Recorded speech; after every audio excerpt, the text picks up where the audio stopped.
सभी मित्रों को बहुत बहुत प्रेम और आशीष।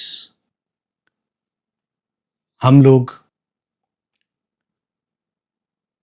एक कोलाहल के बाद, काल चक्र की एक गति के पश्चात विधिवत आज के लाइव सेशन में बैठे हुए हैं और मैं आशा करता हूं कि सभी मित्र मुझे ठीक से देख और सुन पा रहे हैं।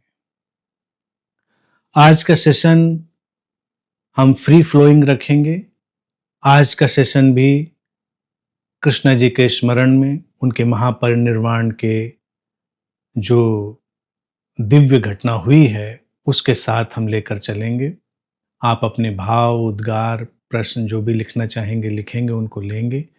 कुछ कंटेंट जो उनके इनलाइटेंड वर्ड्स हैं उनको हम शेयर करेंगे और कई सारी चीजें हम साथ साथ आज लेकर चलेंगे।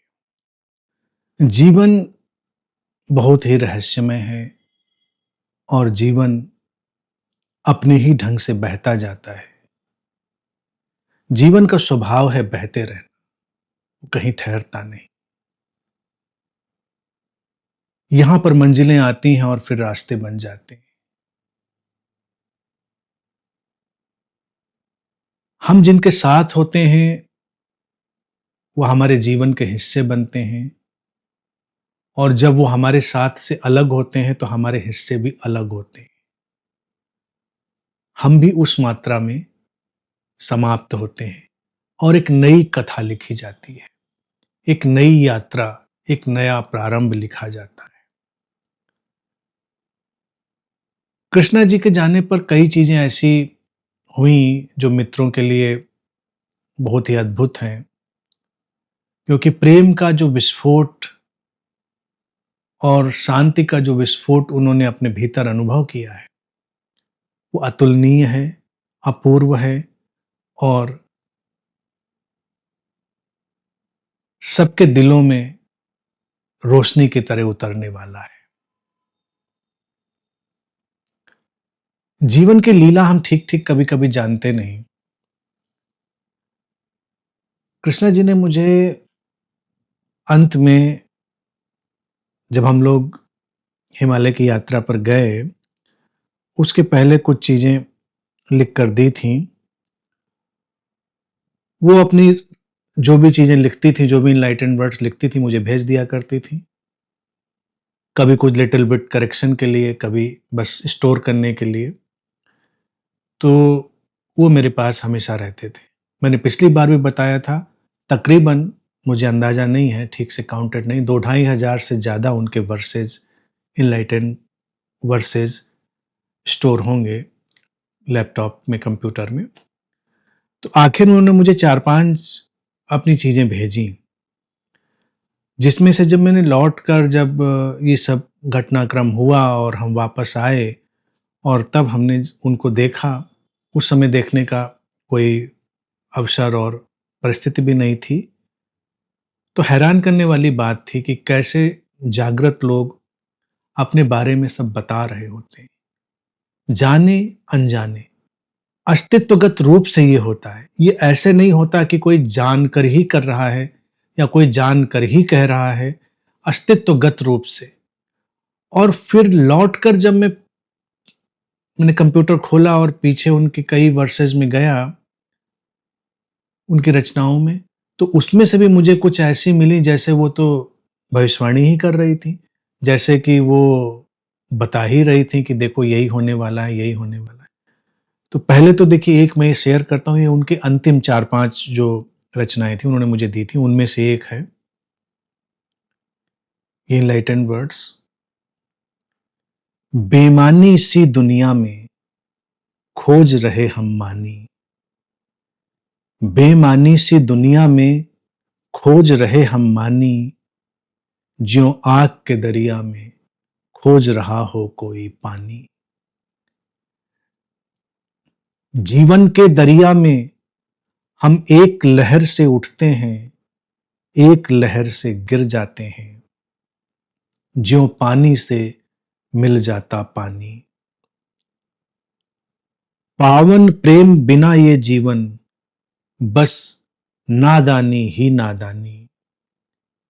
एक मरीचिका सी है तब जो हाथ किसी के ना आनी। इस बेमानी सी दुनिया में बस है प्रेम अमर, वही हमारा सच्चा घर।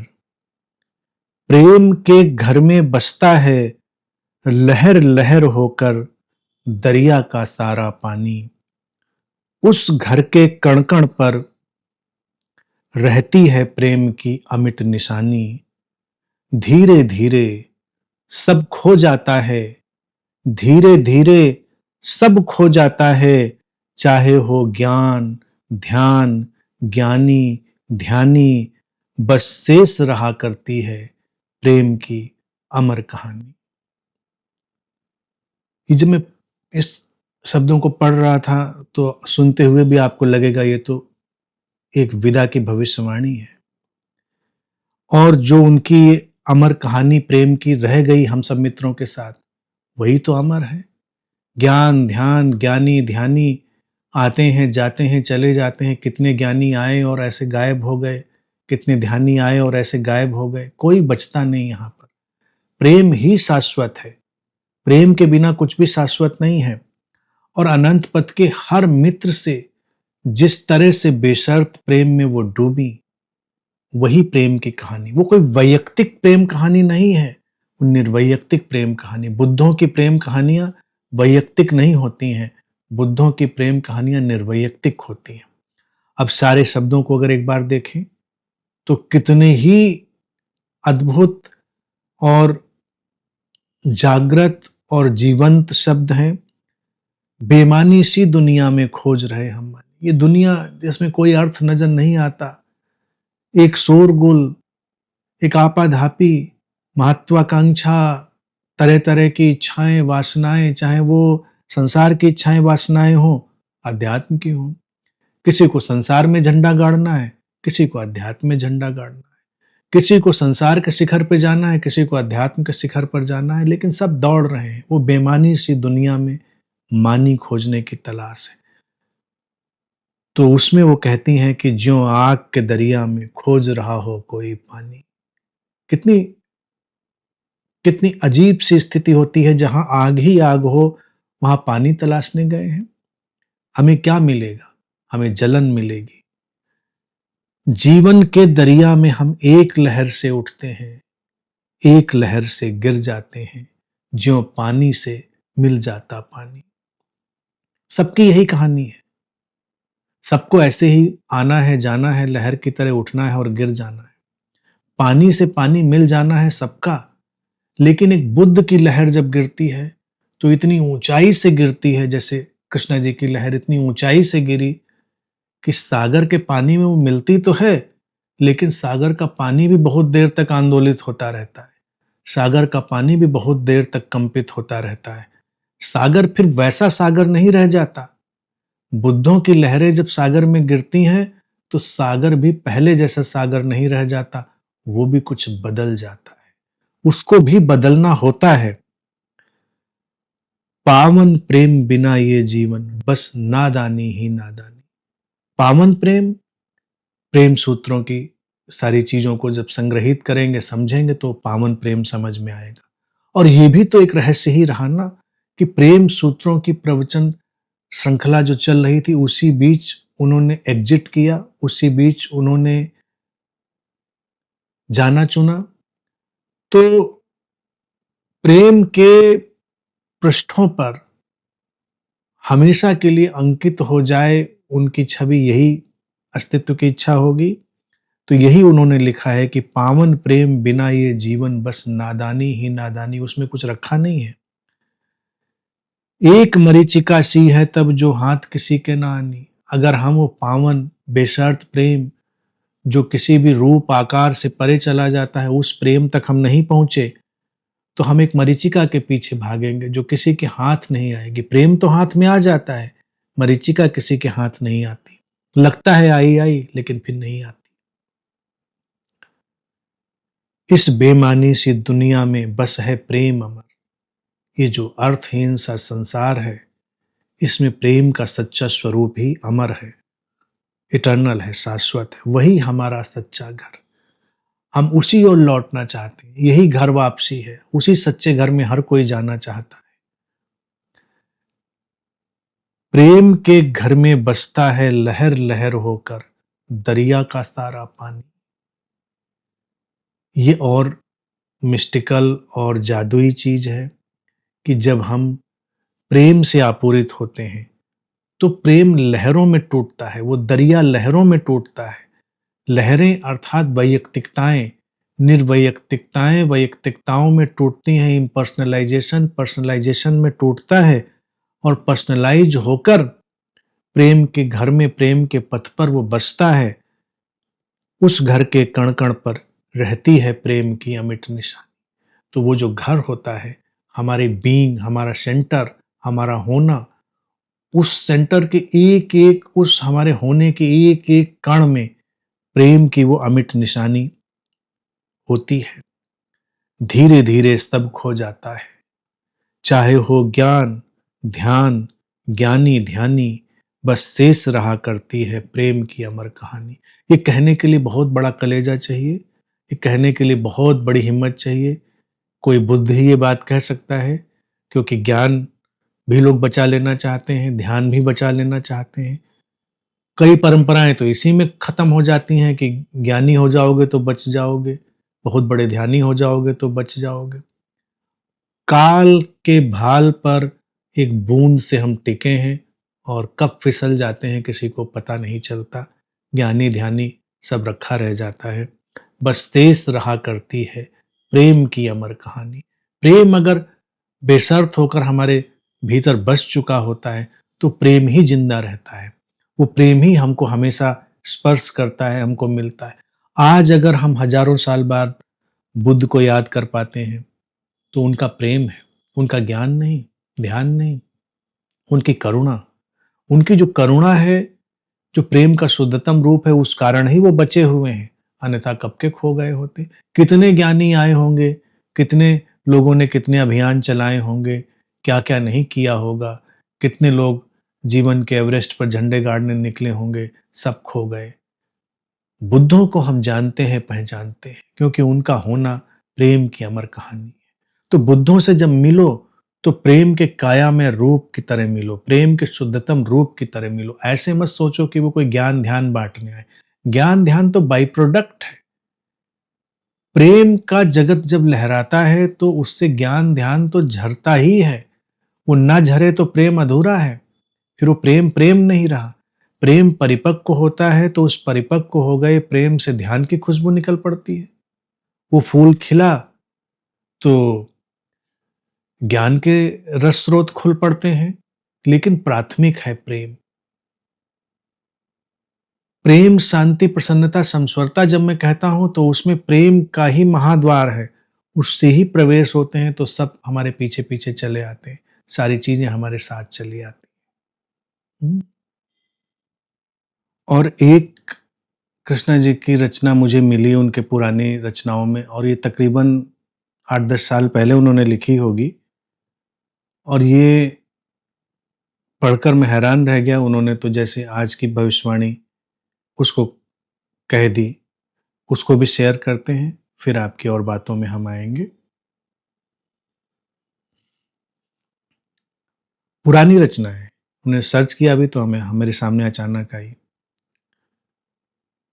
तुम मुझे ढूंढ ही लोगे जब तुम्हारे हृदय में कोई तूफान उठेगा, या फिर जब तुम्हारी आंखों से कोई बादल बरसेगा। तुम मुझे ढूंढ ही लोगे जब मेरा कोई अधूरा वाक्य दिखाई पड़ जाएगा, या मेरा कोई अधूरा स्वप्न दिखाई पड़ जाएगा, या वो सत्य जिसे कहे बगैर मेरा प्रस्थान हो जाएगा। बिना कहे ही मेरा आना हुआ है, और बिना कहे ही एक दिन मेरा जाना भी होगा।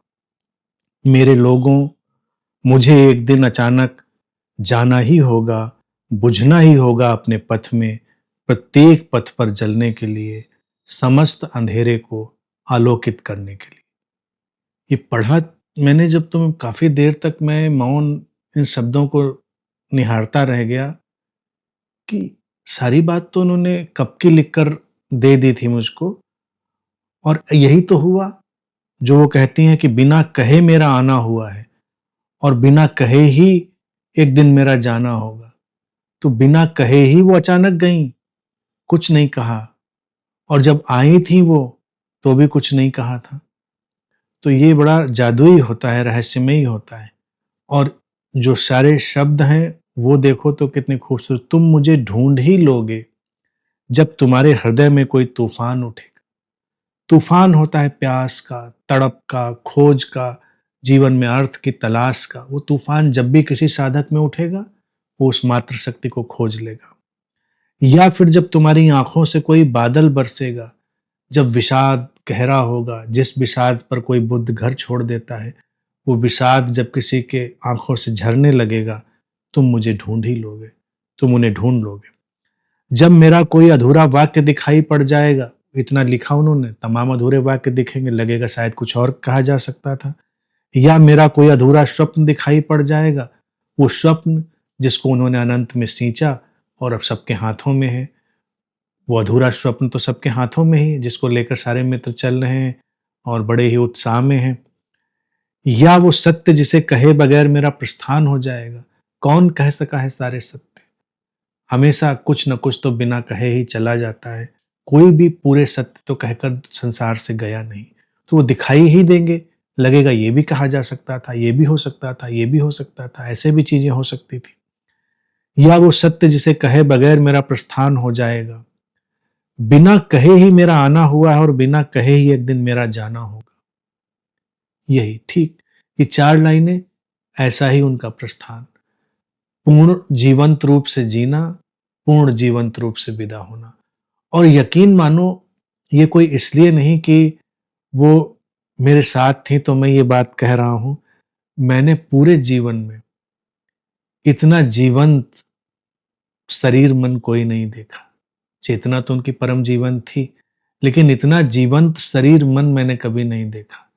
अगर हम गहराई की बात करें तो लंबाई में जितनी लोग 200 साल में जिंदगी जीते, उतनी ही जिंदगी उन्होंने गहराई में जी ली।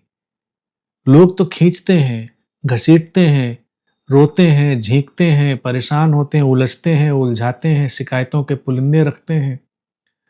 मेरे साथ उनका आना परिपूर्णता में हुआ, परिपूर्णता में रहना हुआ, परिपूर्णता में जाना हुआ।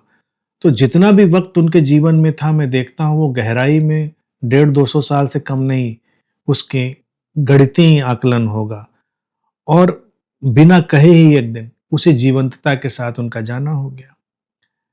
आगे लिखती हैं, मेरे लोगों, मुझे एक दिन अचानक जाना ही होगा। ये कैसे लिखा जा सकता? 10 साल, 8-10 साल पहले, एग्जैक्ट डेट मुझे नहीं पता, 8-10 साल पहले कैसे लिखा जा सकता था? अर्थात उस समय भी उनको पूरा पता था कि एक दिन अचानक जाना है। मेरे लोगों, मुझे एक दिन अचानक जाना होगा, जाना ही होगा, बुझना ही होगा अपने पथ में, प्रत्येक पथ पर जलने के लिए। एक दिया अपने पथ में जाएगा और अनेक हृदयों में जल उठेगा। प्रत्येक पथ पर जल उठेगा, समस्त अंधेरे को आलोकित करने के लिए।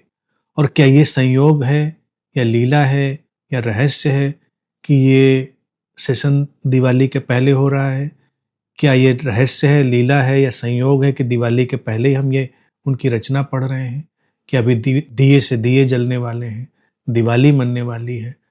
तो अनंत पथ पर भी एक दिवाली मनने वाली है, और वो ऐसी दिवाली होगी जिसके लिए कोई दिन मुकर्रर नहीं होगा। वो मनती ही चली जाएगी, मनती ही चली जाएगी। क्योंकि जैसा उन्होंने लिखा है कि बुझना ही होगा अपने पथ में, प्रत्येक पथ पर जलने के लिए। तो मात्र शक्ति हर हृदय में जलती चली जाएगी, रास्तों को प्रकाशित करती चली जाएगी, और समस्त अंधेरा जो कहीं भी होगा, किसी भी कोने में होगा, वो अंधेरा आलोकित होगा। कुसुम राठौड़ ने लिखा है, अनंत श्री नमन। इस मन में हमेशा ये भाव और कसक रही कि स्त्री के भीतर सृष्टि की संपूर्ण संवेदना और सृजन की शक्ति के होते हुए भी इतिहास ने उनकी मौन उपस्थिति को बहुत महत्व नहीं दिया। योग वशिष्ठ में राम और वशिष्ठ के बीच के सूत्रों को सब जानते हैं, लेकिन माता जानकी और उनकी गुरुमाँ गार्गी, जो उस समय की अद्भुत दार्शनिक और तत्वज्ञानी रही, उनके बीच हुए वार्तालाप को कोई नहीं जानता। मैत्रेयी, अम्बा, अनुपमा, लल्लेश्वरी, मीरा, सहजोबाई, आनंदमयी माँ, ये सब वे आलोक हैं जिनके बिना कोई भी अध्यात्म संपूर्ण नहीं हो सकता। आज कृष्ण जी ने उस सुंदर श्रृंखला को ये प्राणवान कर दिया है। मेरा रोम-रोम इतना पुलकित होता है जब उनकी सुंदर वाणी, उनकी कविताएँ इतने सरल और सुंदर तरीके से अध्यात्म के गूढ़ रहस्यों को हम सबके सामने रख रही हैं कि वेद उपनिषद भी फीके हैं। कुसुम जी, स्त्री के साथ जो नाइंसाफ़ी अतीत में हुई, वो अब नहीं होगी। कृष्णा जी के रूप में वो सारी स्त्रियों का, आप सबका प्रतिनिधित्व करने वाली वो हैं और इसीलिए उनकी रचनाओं को मैंने इस तरह से सामने रख दिया, क्योंकि उसको छुपा कर रखने का कोई मतलब ही नहीं है। ये सारी चीज़ें, ये एनलाइटेंड वर्ड्स वेद उपनिषदों से आगे हैं। ये एक नई राह खोलने वाले हैं। ये नए युग की आहट हैं और इन पर मैंने बोला है और अभी संभवतः 2-3 साल तक और हम उन पर बोलते रहेंगे और फिर लौट कर बोला जा सकता है और फिर लौट कर बोला जा सकता है और मेरे बाद आप सब लोग प्रज्वलित हो जाएंगे। जब आप सब लोगों के दिए भभक कर जलेंगे तो फिर आप सब लोग उनको कैरी करेंगे, बोलेंगे। तो कोई कमतरी नहीं है। स्त्रियों को थोड़ा पीछे डालकर समाज देखता रहा। ये ये थोड़ी समाज की विसंगति रही, तो ये विसंगति अब नहीं रहेगी। विसंगतियों को पीछे छोड़ा जाएगा। स्त्री को आगे जाना है, ऐसे आगे नहीं जाना है कि जो काम पुरुष कर रहे हैं सब वही करें। करीब-करीब आजकल आज़ादी और मुक्ति में यही तो दिखाई देता है। स्त्रियों को कई बार पकड़ जाता है पुरुष, ये करते तो हम भी वो करेंगे। पुरुष गड्ढे में गिरेंगे तो हम भी गड्ढे में गिरेंगे। ऐसा नहीं करना है। पुरुष सत्तात्मक समाज में ये विसंगति रही। ज्ञान का जो चरम था, वो जब स्त्री के भीतर से आता था, समाज उससे वंचित रहा। कृष्णा जी के इनलाइटेंड वर्ड्स के रूप में मैं उसको सामने रख रहा हूँ और आगे रखता चला जाऊंगा कि जब स्त्री चेतना से, स्त्रैण चेतना से, उस फेमिनिन मिस्ट्री से, स्त्रैण रहस्य से वो आता है, तो प्रेम में किस कदर सराबोर होता है। प्रेम में किस कदर सराबोर होता है। अब इन बातों को अगर कह दो कविता, तो कई लोग हाँ कविता कविता कविता तो बहुत कवि लिखते हैं। मैंने कभी नहीं कहा कृष्णा जी। इनलाइटेंड पोएट्री मैंने इसीलिए इनलाइटेंड वर्ड्स जोड़ दिया था उसमें पहले, तो अब मैंने पोएट्री शब्द भी हटा दिया है। वो इनलाइटेंड वर्ड्स पर्याप्त है। पोएट्री नहीं, कविता थोड़े ही हैं ये ऋचाएं हैं, ये मंत्र हैं, ये जागृत शब्द हैं, जीवंत शब्द हैं। और स्त्रैण चेतना से आए हुए शब्दों की गरिमा देखो कि उनमें मातृत्व का, करुणा का, प्रेम का कैसा रस घुला हुआ होता है। पुरुष चेतना से कई बार आते हैं और पुरुष चेतना परिपक्व नहीं हो पाई तो ज्ञान भी रूखा सूखा हो जाता है। ज्ञान भी परशुराम के फरसे जैसा हो जाता है। वैसा नहीं होना है। और अनंत श्री भी एक मातृत्व रूप में ही ढल चुके हैं। वो जाकर मेरे भीतर ही उतर चुकी हैं और आप लोग पहले भी वैसे ही देखते रहे, आगे और वैसे ही देखेंगे। और मैंने हमेशा कहा कि गुरु माँ की तरह। तो मेरा भी जो ज्ञान का सारा प्रोजेक्शन रहा है, रहने वाला है, वो प्रेम की जमीन पर खड़ा होता है, प्रेम के आकाश में विकसित होता है, प्रेम की हवाओं में सांसें लेता है, प्रेम के साथ आगे जाता है। ज्ञान को प्रेम से अलग करके देखना, ज्ञान के प्राण ले लेना है। ऐसा ज्ञानी तर्कवादी नहीं होना है जहां पर जीवन रसहीन हो जाए। मैं हमेशा कहता हूं अनंत पद के मित्रों से, तर्क को जानो, पहचानो, लेकिन तर्क में इतना मत उलझो कि जीवन से सारा रहस्य और रस खो जाए। और रहस्य में इतना मत उलझो, इतने रहस्यवादी मत हो जाओ कि जीवन से सारा तर्क चला जाए। जिंदगी कहीं बीच में है। जिंदगी तर्क और रहस्य के कहीं बीच में है। वहां पर जिंदगी का जो सारा सार है वो निकलता है। कृष्णा जी का जीवन भी ऐसा रहा। वो जिंदगी में जमीन में कहीं बीच में जीती रही और उनकी सारी जो इनलाइटेंड वर्ड्स हैं, जो वर्सेज हैं, वो भी वैसे ही हैं, वो भी वैसे ही चलने वाले हैं। तो बहुत खूबसूरत है। और अनंत पथ की जो सारी स्त्रियां आ रही हैं मेरे साथ, मैं उनमें तो देखता ही हूँ उनको, उनकी जो प्रेजेंस है, उनकी उपस्थिति है परम बोध की, और जो पुरुष मित्र विहार है, मैं उनकी आँखों और उनके हृदयों में भी वो देखता हूँ। ये सब आलोकित होने की तरफ है। और मैंने पहले भी ये बात कही थी, मैं आज भी कह रहा हूँ, और ये बात कोई मैं मज़ाक में या हल्के में नहीं कहता हूँ, कि अनंत पथ पर जागृत मित्रों का इतना बड़ा सिलसिला मैं देख रहा हूँ, जो इतिहास में पहले कभी नहीं देखा गया। तो आप सब लोग बिल्कुल जीवंत और जागृत उस पथ पर हैं, और सबके भीतर से मातृशक्ति का, इस त्रैण रहस्य का वो जो प्रखर शिखर है, वो झाँकेगा, और गहन घाटी मुस्कुराएगी, और शिखर और घाटी के मिलन से एक नए युग का सूत्रपात किया जाएगा। विनोद जी लिखते हैं, प्रणाम गुरुवर, कृष्णा जी को बोधि माँ नाम पे ही पहचानते थे। एक ऐसा मातृत्व उनमें हमने देखा था, उसको भाषा में व्यक्त करना संभव नहीं। उनको देखते ही हमारा सिर झुक जाता। उनकी शारीरिक प्रस्थान बड़ा कष्टदायक लग रहा है, फिर भी आनंदित हूँ ये सुनकर कि उन्होंने आप में, मुझ में और सब में समा गए हैं, और जो ज्ञान रख के गए हैं, वही हमें आगे भी ले जाएगा। प्रणाम। विनोद जी, पीड़ा तो होती है। जितना संवेदनशील व्यक्ति होता है, उतनी ही पीड़ा होती है, और उतना ही विराट वेदना का आयाम सक्रिय होता है। कम संवेदनशील व्यक्ति, कम प्रेमपूर्ण व्यक्ति, कम वेदना में। ज़्यादा संवेदनशील, ज़्यादा वेदना। एक बुद्ध जो अति संवेदनशीलता में है, उसकी वेदना तो चरम पे। मेरी वेदना का अनुमान लगाना मुश्किल मुश्किल है, और मैं इसमें भी बस 4 लाइनें शेयर करूँगा, बाद में पूरा मैं बताऊँगा। मैंने अतीत में जब 20, 21, 22 साल की उम्र में था, तमाम चीज़ें लिखी, और फिर मैंने सारी डायरियाँ जला दी। उसमें से 2, 4, 5 चीज़ें बच गईं, रचनाएँ। बहुत लिखा करता था वो 19, 20, 21 साल की उम्र में। तो अभी जब कृष्णा जी के प्रस्थान के बाद, महापरिनिर्वाण के बाद, अंजना जी ने मुझको याद दिलाया कि आपने वो लिखा था एक बार, तो मैंने कहा वो बच गया है, और मुझे संयोग से वो याद भी है।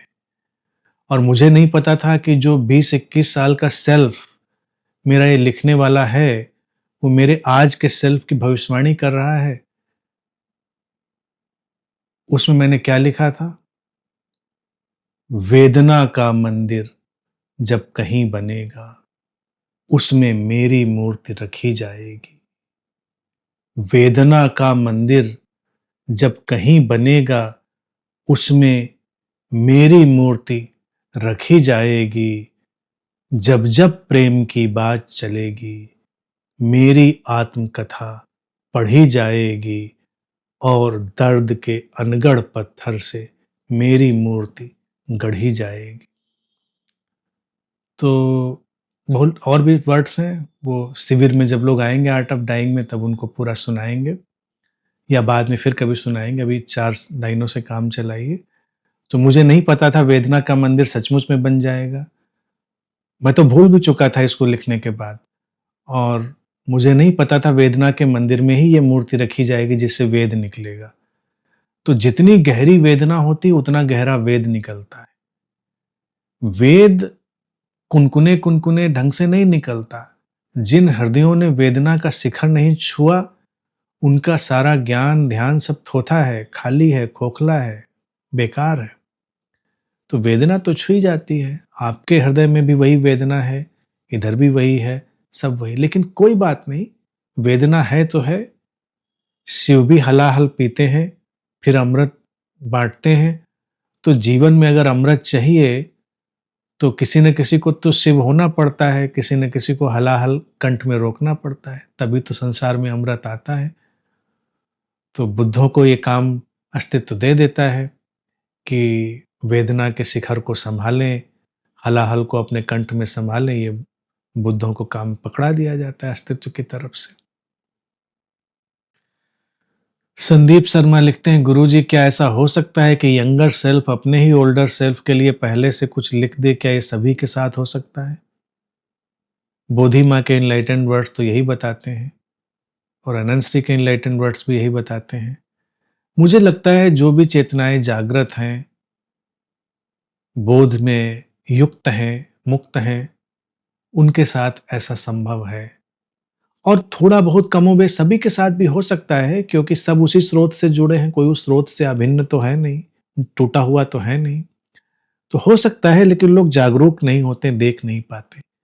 लेकिन अभी जो हम देख रहे हैं उससे तो यही लगता है कि हाँ, जो यंगर सेल्फ है ओल्डर सेल्फ के लिए एक आत्मकथा लिख देता है। अभी जैसे हमने सुनाई, मुझे क्या पता था 20-21 साल का एक जो बच्चा लिख रहा है, लड़का लिख रहा है, वो इस ओल्डर सेल्फ के लिए ये लिख देगा। मतलब उस समय जीवन में मेरे कोई वेदना भी तो नहीं थी ना। कौन सी वेदना थी? कोई वेदना नहीं है, सब जीवन सामान्य ढंग से जा रहा है। और इतनी बड़ी बात कि वेदना का मंदिर ही बन जाएगा, उसमें मूर्ति रख जाएगी, आप उस शिखर पे चले जाएंगे। तो मुझे तो ये नहीं पता था। जैसे अभी कृष्णा जी की मैंने एक रचना पढ़ी, उसमें भी कहाँ पता था, जब वो कहती हैं कि मेरे लोगों मुझे बुझना ही होगा अपने पथ में, अचानक जाना ही होगा। तो ये भी तो उनका 10 साल 8-10 साल पहले का सेल्फ आगे की बात बता रहा है। तो ये सब बताई जाती हैं। ये हम लोग टाइम में कोलैप्स हो जाते हैं। धीरे-धीरे हम लोग जब समझेंगे समय को, विज्ञान को, सेल्फ को, अपने मन को, अंतर्मन को, तो बहुत सारी चीज़ें समझेंगे। समय लीनियर ही नहीं चलता है। भारत में इसीलिए इसकी एक बड़ी अद्भुत परिकल्पना करी गई। बहुत सारी चीज़ों को ऐसे इनकार नहीं करना चाहिए, समझना चाहिए। भारत में हम कहते हैं शक्ति का जागरण स्पाइरल होता है। किसी व्यक्ति के भीतर जब कोई शक्ति जागृत होती है तो उसका मूवमेंट स्पाइरल होता है। लीनियर नहीं होता है कि शक्ति जागी और ऐसे जाग के चलेगी, वो स्पाइरल, सर्पिल। तो स्पाइरल मूवमेंट में क्या होता है कि समय कोलैप्स हो सकता है। जो समय यहाँ था, वो थोड़ी देर में यहाँ भी हो सकता है। जो समय वहाँ था, वो समय यहाँ भी हो सकता है। ये सारी चीज़ें संभव हैं। टाइम कोलैप्स हो सकता है। इन चीज़ों पर और अध्ययन होगा और समझा जाएगा तो इनमें और स्पष्टता आएगी धीरे-धीरे। पीकू लिखते हैं, प्रणाम गुरुदेव। अस्तित्व जिस शरीर मन को चुनाव करते हैं गुरु के लिए, उनका आना, उसके पूरे जीवन का ख़्याल रखना, उनका जाना, अस्तित्व ही अपने सुंदर ढंग से आयोजन करते हैं। जो देखा जाए बोधि माँ के जीवन में ऐसा ही किया। हुँ, बिल्कुल पीकू। अस्तित्व की सार संभाल रहस्यमयी होती है। यूं देखोगे तो लगेगा कि अस्तित्व कैसे संभालता है। ऐसे कृष्णा जी का प्रस्थान हुआ तो क्या संभाला उसने? संभाला ना। नंदा देवी की पवित्र तलहटी में हमारा होना, चारों तरफ मौन पसरा हुआ, एक दिव्य वातावरण, और बस 5 से 7 मिनट में मेरे हाथों में उनका प्रस्थान कर जाना। ये ये पीड़ादायक चरम पर है, लेकिन दिव्य भी उतना ही है कि कोई तकलीफ नहीं, कोई संघर्ष नहीं, और प्रस्थान। और जब वो गईं तो सारे लोगों को यही यही चिंता थी। अब अनंत श्री की चिंता बहुत थी, लेकिन रहस्य यही है कि वो एक सीमित शरीर मन के साथ हटती हैं और हजारों हजारों शरीर मनों में प्रकट हो जाती हैं, जो अनंत श्री की तरफ हाथ बढ़ाकर खड़े हैं, उनके साथ चल रहे हैं, उनके काम को आगे बढ़ा रहे हैं, शरीर मन का भी संभाल कर रहे हैं। क्योंकि मैं भी अपने शरीर मन को बहुत वो नहीं कर पाता। ये बस चल रहा है तो है, इतना प्रेम करने वाले लोग हैं तो शरीर मन भी चलता रहता है, अन्यथा शरीर मन से तो थोड़ा तटस्थता, विरक्तता ही चलती रही मेरी बचपन से, तो आज भी चलती। कृष्णा जी ने पहली बार शरीर मन को सम्मान के साथ देखना और उसका सार संभाल करना मुझे सिखाया, समझाया, डाँटा, बताया, ये सब किया, एक बिल्कुल माँ की तरह। क्योंकि मैं बहुत बेपरवाह रहता हूँ। लेकिन अब उनके जाते ही कितने हाथ, कितनी आँखें, कितने दिल सब सँभालने के लिए तैयार हैं और सब सँभाल रहे हैं। तो उनका मातृत्व तो अनेक अनेक रूपों में फैलकर चारों तरफ व्याप्त हो गया। तो अस्तित्व ऐसे ही ख्याल रखता है, और अस्तित्व के अपने ढंग होते हैं। हम ढंगों से लड़ाई नहीं लड़ सकते कि क्या सही है और क्या गलत है। वो स्टार की तरह रही और एक स्टार की तरह चली गई। स्टार की तरह जाना तकलीफ देता है, लेकिन फिर हम स्टार की तरह ही उनको जानते हैं, हम स्टार की तरह ही याद करते हैं। उनके कभी बोझिल चेहरे, बोझिल कदमों को हम जानते ही नहीं। यूं कहा जाए तो कितना बड़ा वरदान है कि ये व्यक्ति हमेशा युवा रहेगा, कभी वृद्ध नहीं होगा। जो महान योगी होते हैं चिर युवा होते हैं, जो महान योगिनियां होती चिर युवा होती। तो कृष्णा जी के लिए कह सकते हैं कि वो ऐसी महान योगिनी बुद्ध थी जो हमेशा चिर युवा रही, क्योंकि वृद्ध हुई ही नहीं। अस्तित्व ने उनको चिर युवा रखा, चिर युवापन में प्रस्थान हो गया। तो हम सबके लिए तो वही छवि है, वही छवि रहेगी। तो ये सब जादू होता है अस्तित्व का। वेदना एक तरफ और वेदना से झरता हुआ वेद एक तरफ, ये संतुलन चलता है अस्तित्व में। पुष्कर लिखते हैं, प्रणाम गुरुदेव, पिछले सेशन में भी और आज के सेशन में भी आपको सुनते हुए हृदय में आपकी संवेदना फील हो रही। मेरे पास शब्द नहीं है, लेकिन मैं आपको सुनकर फील कर रहा हूं। कैसा रहस्य है ये पुष्कर? ये वही रहस्य है जब संगीत की तरंगों में वाद्य यंत्र एक साथ तरंगित होने लगते हैं। तुम्हारा वाद्य यंत्र भी बहुत अच्छा है और तरंगित हो रहा है, साथ में तरंगित हो रहा है, चल रहा है। आगे आगे बहुत संभावनाएं खुलेंगी। अभी तो ये प्रारंभ है। जब प्रारंभ ही इतना खूबसूरत है, तो अभी इस यात्रा में जब आगे जाओगे तो क्या खूबसूरत होगा, उसका तो अनुमान ही लगाया जा सकता है। और तुम्हारे भीतर जागृति की तरंगे हिलोरे ले रही हैं, बढ़ेंगी आगे। उनके साथ सविनय, सहृदय, सस्मित, कठिन हो गया, मुस्कान के साथ, विनम्र हृदय के साथ चलते रहो। बस यही करना है। अनंत प्रतीक्षा ने लिखा है, प्रणाम। कृष्णा जी के जाने से हमारे कितने हिस्से खो गए, उसका आभास तो है, पर उस क्षति का अंदाजा लगाना मुश्किल है। पर फिर भी सब संभलता है, कैसा रहस्य है। न जाने कितने हिस्से खो गए, न जाने कितने किस्से खो गए। वो तो जाएंगे, उनको तो जाना ही होता है, लेकिन फिर उन हिस्सों से कुछ नए हिस्से बनेंगे, उन किस्सों से फिर कुछ नए किस्से बनेंगे। ये प्रलय और सृजन का अनवरत नृत्य चलता है। सृजन से प्रलय निकलती है और प्रलय से फिर नया सृजन निकलता है। यही जीवन है। जीवन अनथक यात्रा है, न रुकने का एक नाम है। जो सृजन पर रुक जाता है वो प्रलय के धक्के से चकनाचूर हो जाता है। जो प्रलय पर रुक जाता है वो सृजन के वैभव को देखने से वंचित हो जाता है। जब सृजन हो तो प्रलय की तरफ आंख उठाकर देख लेना श्रेयस्कर है, अच्छा है, उचित है, क्योंकि वो इंतजार में है। सृजन की जो टनल है, सुरंग के उस पार प्रलय इंतजार में है। और जब प्रलय की सुरंग से गुजर रहे हो तो हमेशा जानो सुरंग के उस पार, टनल के उस पार सृजन इंतजार में है। चलता रहता है, ये काल चक्र ऐसे ही घूमता रहता है। जो इसको जानता है वही जीवन को जानता है। अभिषेक लिखते हैं, प्रणाम प्रभु, एक बुद्ध के शरीर के विदा होने पर बहे आंसू और उनके विदा होकर असीम हो जाने और इस बात के रहस्य को उद्घाटित करने के अनुग्रह में बहे आंसू क्या भिन्न होते हैं? आंसू ये सब प्रेम के हैं। बुद्ध के साथ होने पर आंसू होते हैं, विदा हुए तब आंसू होते हैं। विदा होकर असीम में गए, रहस्य में गए तो अनुग्रह में आंसू आए। ये आंसू और कुछ नहीं है, ये प्रेम के आंसू है। प्रेम के अनेक अनेक मोड़ों के, प्रेम के अनेक कोणों के, प्रेम के अनेक छोरों के आंसू हैं। प्रेम अनेक अनेक पड़ावों से गुजरता है, कभी मिलन में, कभी विछोह में, कभी उपलब्धि में, कभी शून्यता में, कभी ठहराव में, कभी इस पार, कभी उस पार, कभी इस किनारे, कभी उस किनारे। प्रेम तो अनेक अनेक रूपों में जाता है और प्रेम की भाषा आंसुओं से लिखी जाती है। इसीलिए प्रेम में झरे आंसू अमूल्य होते हैं और वो आंखें अभागी हैं जिनसे प्रेम के आंसू न झर सके।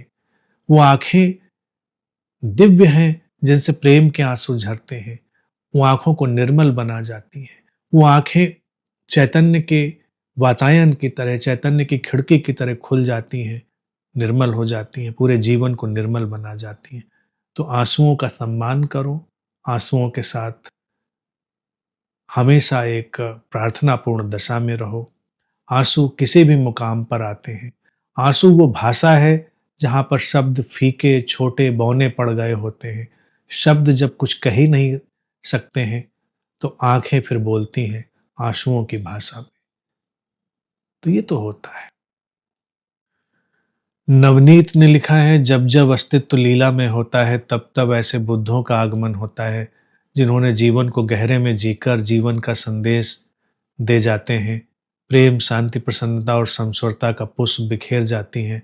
जगत आनंद में हो जाता है। नमन प्रभु। बिल्कुल, कृष्णा जी को एक जीवंत मैसेज की तरह तो अस्तित्व ने डाला। मैंने कहा प्रेम, शांति, प्रसन्नता और समस्वरता, तो अस्तित्व ने इतना बड़ा पैकेज सामने रखा कि देखो कैसे जिया जाता है प्रेम को, कैसे प्रसन्नता को, कैसे शांति को, कैसे समस्वरता को जिया जाता है। और मैंने कहा निश्चितता की प्रज्ञा को जियो, तो उनका रहना जाना अचानक उसने निश्चितता की प्रज्ञा को हाईलाइट कर दिया।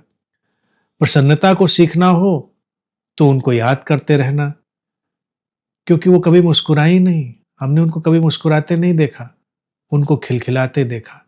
जैसे आसमान में बिजली कौंधती है ना बादलों के बीच लपलपाती हुई, ऐसे ही उनकी मुस्कान ना होकर लपलपाती हुई खिलखिलाहट होती थी बिजली की तरह। तो प्रसन्नता का चरम। और ऐसा तो होता नहीं कि सबका जीवन फूलों का बिस्तर होता है। भौतिक जीवन में तो अनेकानेक कठिनाइयाँ होती हैं। भौतिक जीवन में बहुत कठिनाइयाँ हो सकती हैं किसी के भी। किसी को क्या पता अनंत श्री के जीवन में क्या कठिनाइयाँ हैं, किसी को क्या पता कृष्णा जी के जीवन में क्या कठिनाइयाँ रहीं। लेकिन उसके बावजूद जो जिया जाता है, वही तो काया में रूप होता है प्रेम, शांति, प्रसन्नता और समस्वरता का। और ये देशनाएँ कोई अधकचरी देशनाएँ थोड़ी देनी है, यहाँ पर कि देशनाएँ दी और जाके फिर कुछ और करने लगे। नहीं, इन देशनाओं को जीकर दिखाना है ना, जिएँगे तभी तो सबके दिल में उतरेंगी। कृष्णा जी ने उनको जीकर दिखा दिया। मैं उनको जी रहा हूँ और अनंत पथ के अनेक-अनेक मित्रों को मैं उन्हें जीते हुए देखना चाहूँगा। मैं अनंत पथ के मित्रों को ऐसे नहीं देखना चाहता कि वो गली नुक्कड़, कहीं बैठकर ड्राइंग रूम, कहीं हॉल प्रवचन दे रहे हैं। प्रेम, शांति, प्रसन्नता, समझौता सीख लिया, ज्ञान सीख लिया, प्रवचन, बहस, धुआंधार, तर्क-वितर्क नहीं। बातें नहीं, जब होना बोलने लगे, जब कहीं खड़े हो और लोगों को दिखे कि ये कैसा प्रेम, कैसी शांति, कैसी प्रसन्नता, समस्वरता को समेटे हुए व्यक्ति खड़ा है। ऐसा जागृत और जीवंत होना है। कृष्णा जी ने वो जी लिया, जी के दिखा दिया।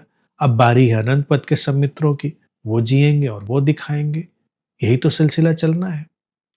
अमित जायसवाल ने लिखा है, बोधी माँ का बिहेवियर बहुत ही मधुर और पोलाइट था। जब मैं पहली बार आपसे मिलने को बोला तो इतने सरल ढंग से सब कुछ अरेंज करवा दिया। देखिए वो बिल्कुल मातृत्व से भरी हुई थी और माँ की तरह सबका ध्यान रखती थी। हमारे यहाँ तो साधकों का सम्मान है कि, और वो इतना ध्यान रखती थी कि देखो ये आ रहा है, इसको कोई असुविधा ना हो। अनजाने लोग जो पहली बार आ रहे हैं, ये तो बच्चा है, ये यहाँ कैसे कोई सहयोग दे पाएगा, इसकी ये कैसे कंट्रीब्यूट कुछ कर पाएगा, ये तो जॉब नहीं करता है, इसको इसको नहीं लेना है इससे कुछ, इसको ज़्यादा कुछ कर देना है। ऐसा सब उनका लगातार ध्यान बना रहता है। इतना ध्यान कोई नहीं देता। संस्थाएं चलती हैं, ऑर्गेनाइजेशन चलते हैं, खटाखट सब प्रोफेशनल काम चलता है। यहाँ पर वो प्रोफेशनल नहीं, घर की तरह, मातृत्व की तरह हमारी बैठकर ही बात होती थी। वो हमको ये फीडबैक देती थी, उसको परेशानी है, वो बीमार है, उसको ये तकलीफ है, इसको ये तकलीफ ना हो। लेकिन ऐसा मत सोचो कि सिलसिला थमने वाला है। उनका मातृत्व अब संदीप जैसे आगे आएँगे देखेंगे, तो उसी मातृत्व से उनके हृदय में वो विराजमान होकर वैसे ही चलेगा सब। वैसे ही सबको देखा जाएगा, किसको क्या तकलीफ है, तकलीफ ना हो, सब रास्ते पर चलें, सबके जीवन में सरसता हो, और फिर और मित्र जुटेंगे, और मित्र आएँगे, हाथ बढ़ाएँगे, हाथ बटाएँगे, तो उस मातृत्व को और बढ़ाया जाएगा। क्योंकि मैं भी चाहता हूँ कि मित्र चलें, बढ़ें, लेकिन सरल सहज ढंग से, किसी को कोई तकलीफ ना हो, किसी को कोई मुश्किल ना हो, सबके जीवन में एक सरलता लाई जाए, तो ये सब होता रहेगा। वो सिलसिला थमेगा नहीं, वो सिलसिला वैसे ही चलता रहेगा। कमल कौर ने लिखा है, आपकी ये बात सुनकर याद आ रहा है, आपने एक बार मुझसे कहा था कि माँ प्यार इस तरह से देती है कि जब वो फिजिकली पास में नहीं भी होती, तब अस्तित्व ही माँ बन जाता है, और वो बच्चा जहाँ भी हो जाता है, उसे किसी न किसी से प्यार मिलता रहता है। हर स्त्री उसकी माँ बन जाती है। उसे हर मोड़ पर किसी न किसी रूप में माँ मिलती है। हाँ, बिल्कुल कमल जी, सही है, यही होता है। और अनंत पथ पर तो मैं इतनी माएँ देख रहा हूँ, और पुरुषों में भी इतनी माएँ देख रहा हूँ कि हैरानी होती है। ये तो जादू होने वाला है कि यहाँ के पुरुष भी माँ जैसे दिखाई देंगे, और स्त्रियाँ तो माँ हैं ही सब। अनंत देविना ने लिखा है, कभी-कभी ऐसा लगता है आपके अंदर की वेदना छूती है, पर समझ में नहीं आता, ये महसूस हो रहा है या मन का खेल है कोई? नहीं, मौसमी महसूस हो सकता है। महसूस करो, साथ में चलो, खुश रहो, और हलाहल को ज़्यादा छूने की कोशिश मत करो। उसको कोई-कोई सँभालता है, तो जो सँभाल लेता है, ये अस्तित्व उसी के लिए रखता है। तो मेरे पास रहने दो, खुश रहो, साथ में चलो। सब इतने जुड़े हैं कि उनको महसूस तो होंगी ही चीज़ें, लेकिन मैं नहीं चाहता कि वेदना का कोई बहुत बड़ा रूप किसी के जीवन में आए। सबके बस में नहीं होता सँभाल लेना हर चीज़, तो अस्तित्व उसके लिए किसी-किसी शिव को चुनता है, किसी विशेष बुद्ध को चुनता है। तो सबको वेदना से गुज़रने की ज़रूरत नहीं, और यही अस्तित्व की लीला होती है। जब एक शरीर मन एक विराट वेदना से गुज़र जाता है, तो बहुत सारे लोगों की वेदनाएँ कम हो जाती। तो मैं आप सबको वेदना में नहीं देखना चाहता। स्नेहलता ने लिखा है, प्रणाम, शब्द नहीं है, सिर्फ विस्मय है, कैसे बुद्ध न केवल अपने जीवन अपितु अपने देह त्याग में भी देशना दे जाते हैं। माँ अस्तित्व को ही रिप्रेजेंट करती थी, सबको संभाले हुए। बिल्कुल, बिल्कुल, यही चीज़ है, यही चीज़ है। देशनाएँ ही देशनाएँ होती हैं। बुद्धों का जीवन ही देशना होता है, इसीलिए मैं बार-बार कहता रहा हूँ। बुद्धों की देशनाएँ उनकी बक-बक में नहीं होती, इसीलिए बुद्धों की किताबें मत पढ़ो।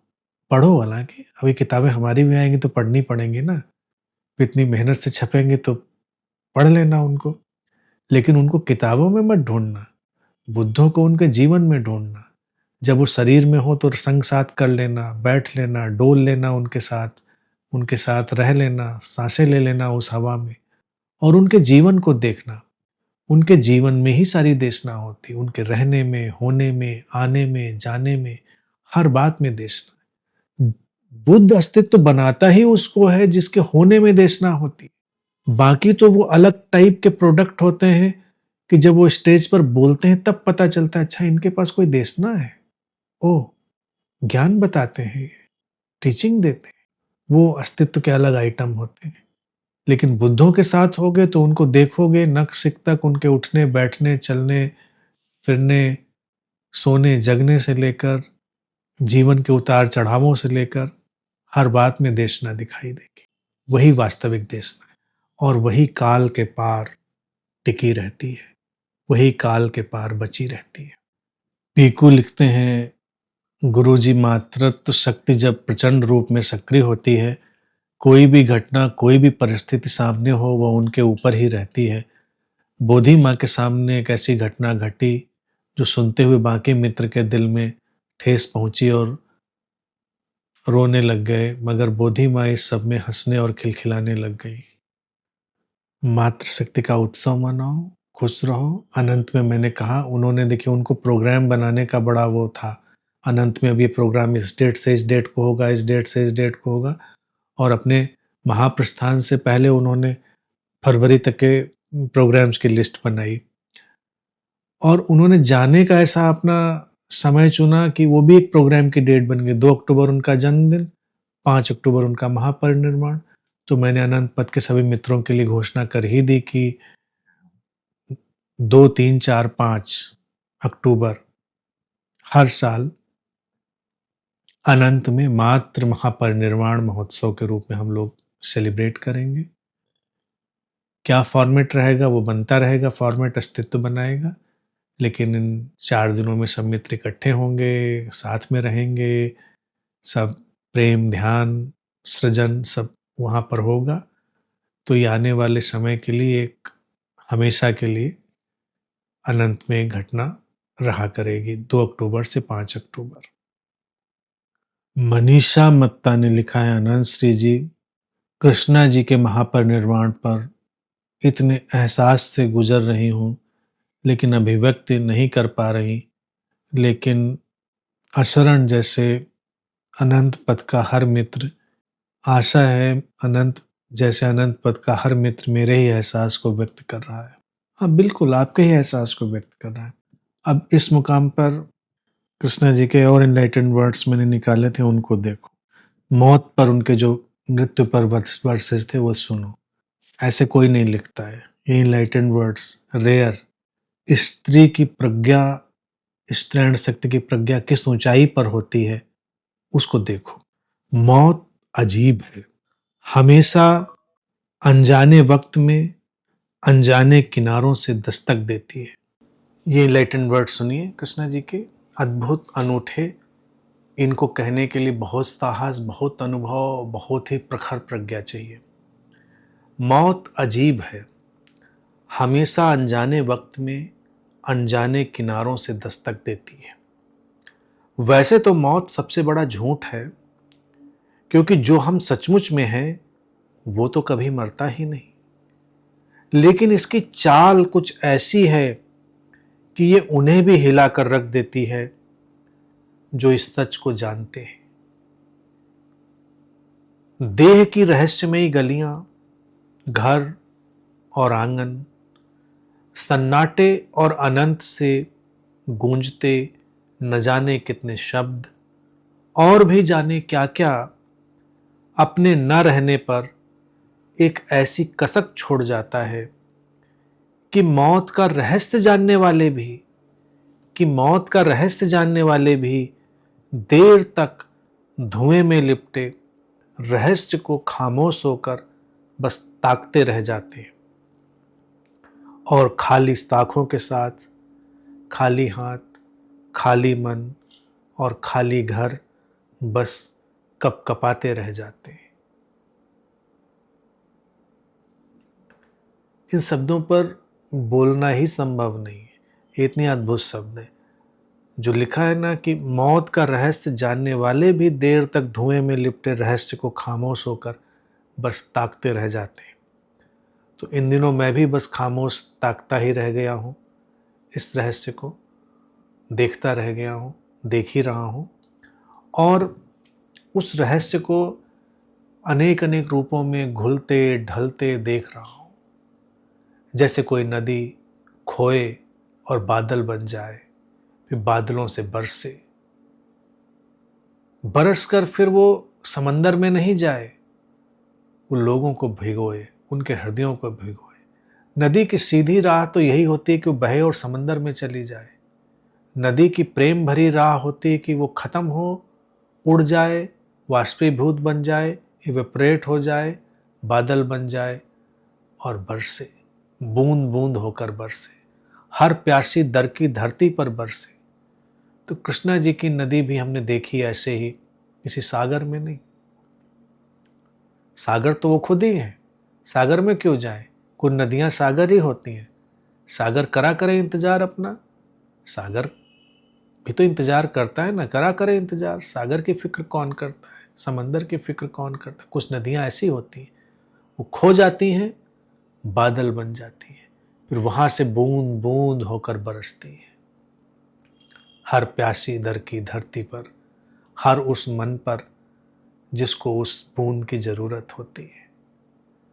तो उनका जाना भी ऐसा ही हुआ। ये जो शब्द लिखे ना, ये शब्द अवर्णनीय है, अद्भुत है। आज मैं उन पर नहीं बोल रहा हूँ, फिर कभी मैंने उठाया, फिर मेरे हाथ में आई तो फिर विस्तार से बोलूँगा। अभी वो बोलने लायक नहीं है, अभी वो खामोश, अवाक, उस रहस्य को देखते रह जाने के ही शब्द हैं। मुक्ता ने लिखा है, द डिपार्चर ऑफ कृष्णा दीदी is painful, however meeting her was so beautiful, being able to share alive moments, therefore this pain is also acceptable. It is a part of oneness that we have shared. Exactly, मुक्ता, ये वेदना भी तो स्वीकार्य है ही है। सौंदर्य के साथ जो जिया जाता है उसको स्वीकार ही करना पड़ता है, तो बिल्कुल स्वीकार योग्य। वही मैंने कहा कि अमृत को स्वीकार करने के पहले हलाहल को भी स्वीकार करना ही पड़ता है, वो भी जरूरी है। जीवन में तो संतुलन तभी आता है। और अनंत पद के सारे मित्रों के स्मृतियों में वो सुंदर लम्हे ही टके रहेंगे और उन सुंदर लम्हों के साथ ही वो चलेंगे। और जब अनंत के बुद्धा हाल में आएंगे सारे मित्र, तो उनकी उपस्थिति और प्रचंड होकर सबको अनुभव में आएगी, और ज्यादा सघन होकर उपस्थिति सबके अनुभव में आएगी। तो एक बुद्ध, मैं बार बार कहता हूं, जब जाता है तो वो समग्र हो जाता है, वो समग्र होकर समग्र में लीन हो जाता है। तो है, ये सारी चीजें हैं, साथ में चल रही हैं। अनंत पथ की यात्रा यूं ही चलेगी। ऋषि प्रकाश जी ने लिखा है, माँ बोधि कृष्णा जी की कविता के हर एक शब्द में पूर्णता की झलक है, और अब उनके महापरिनिर्वाण के बाद भी वो हमेशा हम सबका रास्ता प्रदर्शित कर रही हैं और करती रहेंगी। वो हम सब में समा गई। और मैं ये भी मित्रों से कहूंगा, उनके शब्दों को कविता कहना बंद कर दें, क्योंकि हम ऋचाओं को कविता नहीं कहते। काव्यात्मकता होती है उनमें। हम मंत्रों को कविता नहीं कहते, हम सूत्रों को कविता नहीं कहते। ताओ ते चिंग भी कविता ही है, अष्टावक्र के सूत्र भी एक कविता ही है, गीता भी एक कविता ही है, लेकिन हम उनको कविता नहीं कहते। ये इनलाइटेंड वर्ड्स, जागृत शब्द हैं, और एक स्त्री के माध्यम से प्रकट हुई एक महान गीता है, जिसको हम लोग धीरे धीरे कंपाइल करेंगे। आप समझ ही सकते हैं कि जो मैंने बोला है वो कंपाइल होगा तो कितना बड़ा संग्रह बनने वाला है, और उनके सारे वर्सेस को, इनलाइटेंड वर्ड्स को हम कंपाइल कर दें तो भी 10, 15, 20 किताबें तो तब भी बनेंगी। और हम जो बोल देंगे वो सब कंपाइल करेंगे तो क्या बनेगा, उसका अनुमान लगा सकते हैं। तो ये सब चलेगा सिलसिला, और इस सिलसिले में सारे मित्र सहभागी होंगे, सहयात्री होंगे। हाँ, बस ये आखिरी एक दो बातें ले लेते हैं। कुसुम राठौर लिखती हैं, मैं वास्तव में दुर्भाग्यशाली रही कि दिव्यता के साथ केवल एक ही बार रूबरू हो पाई, वो तो कैमरे पर भी कहाँ आती थी। आप तो सजीव रूप में आते हैं, इसलिए कभी अपरिचित नहीं लगे, पर एक कसक है और रहेगी। हाँ कुसुम, ये बात तो जरूर है, ये कसक सबको रहेगी और ये कसक मुझे भी रहेगी। मैंने उनको इतना कहा कैमरे पर आने के लिए, वो कभी तैयारी नहीं होती थी। जो एक उनका अपना ढंग था, वो कैमरे पे आने के लिए थोड़ा पीछे हट जाती थी।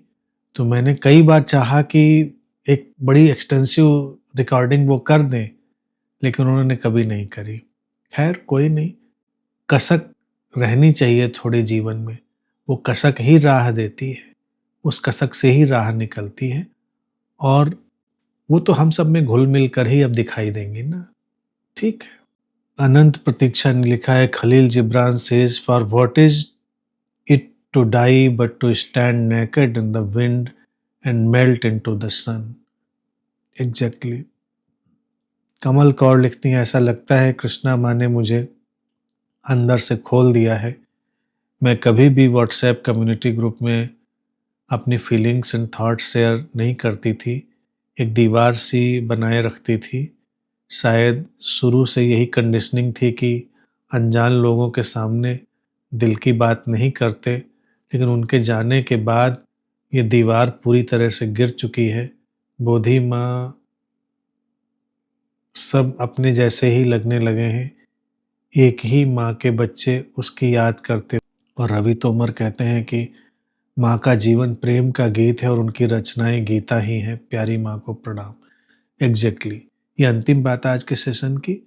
और कमल जी, दीवारें किस लिए? कृष्णा जी से यही तो सीखो, दीवारें ही तो उन्होंने गिराई।